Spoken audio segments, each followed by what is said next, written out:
Bom, respondendo a pergunta da Kessia, na página 37, tem a resposta de um modo mais categórico, né? Como o Thaleson já anunciou, a separação. Uma coisa é a filosofia, ou seja, uma coisa é o filósofo, e outra coisa é o filodóxico. Então, uma coisa é aquele que ama a sabedoria e aquele que só ama, digamos assim, a simulação, que só ama a opinião, que só ama, digamos assim, a aparência, né? A opinião. Então, ele cita o Eric Wegener, né? Dizendo assim, citação do Olavo ao Eric Wegener.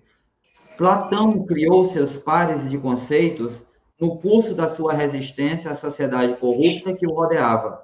Da luta concreta contra a corrupção circundante, no entanto, Platão emergiu vencedor com efetividade histórica mundial. Em consequência, o lado positivo dos seus pares tornou-se a linguagem filosófica da civilização ocidental, enquanto o lado negativo perdeu seu status de vocabulário técnico. A perda da metade negativa destituiu a positiva do seu sabor de resistência e oposição e deixou-a com uma qualidade de abstratismo que é profundamente alheia à concretude do pensamento platônico. A perda mostrou-se maximamente embaraçosa no par filósofos e filodoxos. Em inglês temos philosophers, mas não philodoxers. Ou seja, a gente perdeu a oposição de filósofo e filodoxo. A gente conservou o nome filósofo, mas não conservou o nome contraditório, oposto, antagônico, melhor dizendo, a filósofo. A perda é, neste caso, peculiarmente embaraçosa, porque, na realidade, temos uma abundância de filodoxos. E como o termo platônico que os designava se perdeu, referimos-nos a ele como filósofos. No uso moderno, portanto, chamamos de filósofos precisamente as pessoas contra as quais, como filósofo, Platão se opunha. Então, na universidade, só porque o cara tem um diploma de filosofia, a gente chama ele de filósofo. Quando, no final das contas, na melhor das hipóteses, se é que ele é mesmo na melhor das hipóteses, ele jamais seria um filósofo, apenas um filodoxo. E uma compreensão da metade positiva do par se tornou hoje praticamente impossível, exceto para uns poucos eruditos, porque quando falamos em filósofos, pensamos em filodoxos. Então, o filósofo é aquele que ama de fato a sabedoria, tem um conhecimento de uma técnica filosófica, coloca a sua própria alma em jogo, penhora a própria alma naquilo que fala.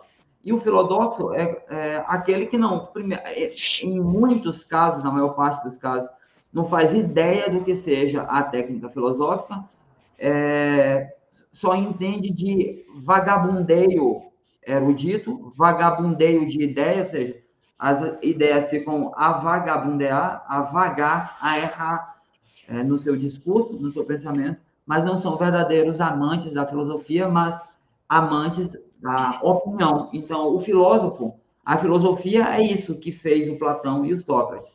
E o filodoxo, ou seja, o inverso da filosofia, é o que fizeram aqueles a quem o Platão se opunha e aqueles a quem hoje em dia a gente chama de filósofo, quando no final das contas eles não passam de inimigos de Platão, inimigos de Sócrates, inimigos propriamente da filosofia.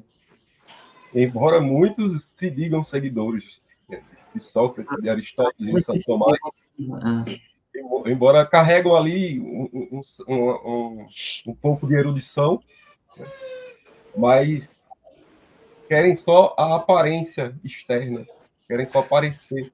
Você olha para o negro está lá posando com a vozinha impostada, arrastando o R, fazendo aquela pose, né? Toda maravilhosa, repetindo um monte de frases que ouviu, às vezes lendo um textinho bem preparadozinho para aparecer. Então, o cara está só de aparência, mas a alma ali totalmente desordenada. Às vezes o cara pensa, para ser filósofo tem que ser. leva em consideração apenas a erudição. Tipo, pegar Sócrates. O problema da erudição não é, de fato, um problema socrático. O que está em jogo ali não é se Sócrates é ou não é erudito. Na verdade, quem parecia erudito eram os sofistas, né? É verdade. Eles é que pareciam que eram eruditos, mas não eram.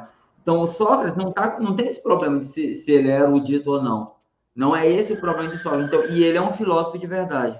Para fazer filosofia tem que ter lógica.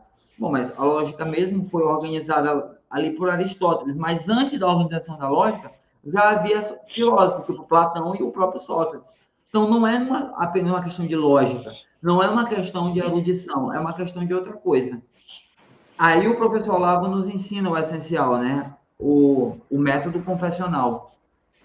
Então, conseguir se sintonizar no modo de você abarcar o que quer que seja, no modo de se relacionar com a verdade, é muito mais importante do que propriamente ser erudito, ter o conhecimento da lógica. Não que o filósofo não tenha de ter um conhecimento de dialética, de lógica, de retórica. Pô, a gente falou do cogito ergo sum. Isso aí, imagina a profundidade do professor Olavo no que diz respeito a conhecimento de gênero literário, de estilo literário, de modos de falar. Então, ele só conseguiu ser efetivo porque ele entendia, além de filósofo, ele era um grande comunicador. Então, ele entendia de linguagem, mas não é só isso. Tem aí por aí um monte de comunicador, um monte de gente que fala bonito, mas não atinge ninguém.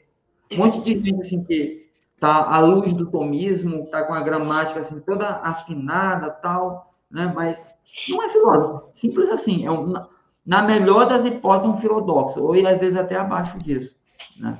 Então, não é uma questão de conhecimento de lógica, de conhecimento de retórica, de dialética, de ter ou não ter erudição, de conhecer a história da filosofia.